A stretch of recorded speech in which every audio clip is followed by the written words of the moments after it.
space for the real you to emerge. Think about it. Why do people fear feeling lost?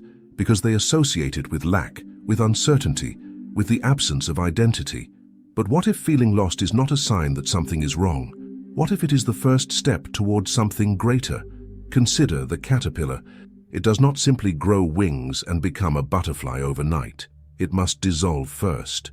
It must enter a cocoon, where its old form breaks down completely. It becomes unrecognizable before it transforms. Human transformation works the same way. The void is not the end. It is the space where the metamorphosis happens. But most people run from it. They try to fill the void with distractions, relationships that do not serve them, careers that do not fulfill them, external validation that never truly satisfies. They try to hold on to the old, refusing to surrender to the necessary dissolution that precedes rebirth. But those who are brave enough to sit in the void, to face the uncertainty, to allow themselves to not have all the answers, those are the ones who emerge changed.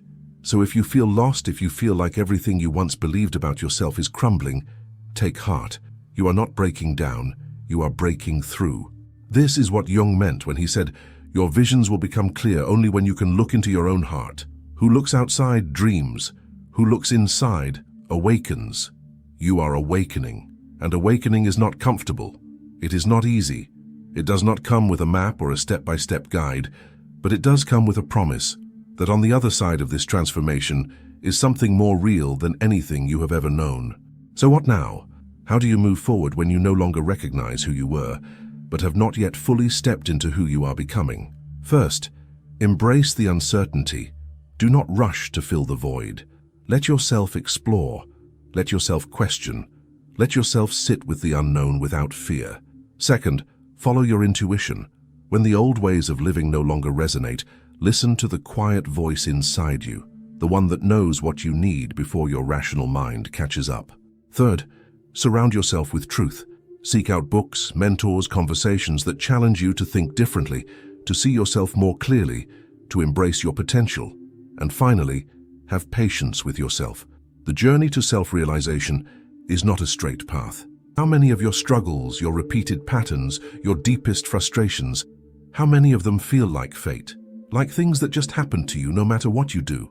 What if they are not fate at all, but the unconscious playing out unresolved conflicts beneath the surface? This is why the feeling of being lost is not just about lacking direction. It is about being out of alignment with your true self, the self that exists beyond the roles, beyond the conditioning, beyond the unconscious programming, the self that has been buried, waiting to be rediscovered. But how do we begin? How do we start peeling back the layers and reconnecting with what has been lost? The first step is to observe, to step back and question the beliefs you have accepted without realizing it, to ask yourself, what parts of me feel inauthentic? What do I do because I genuinely want to, and what do I do because I feel I should? What emotions do I avoid? What truths about myself do I resist? The answers may not come immediately. The unconscious does not reveal itself all at once.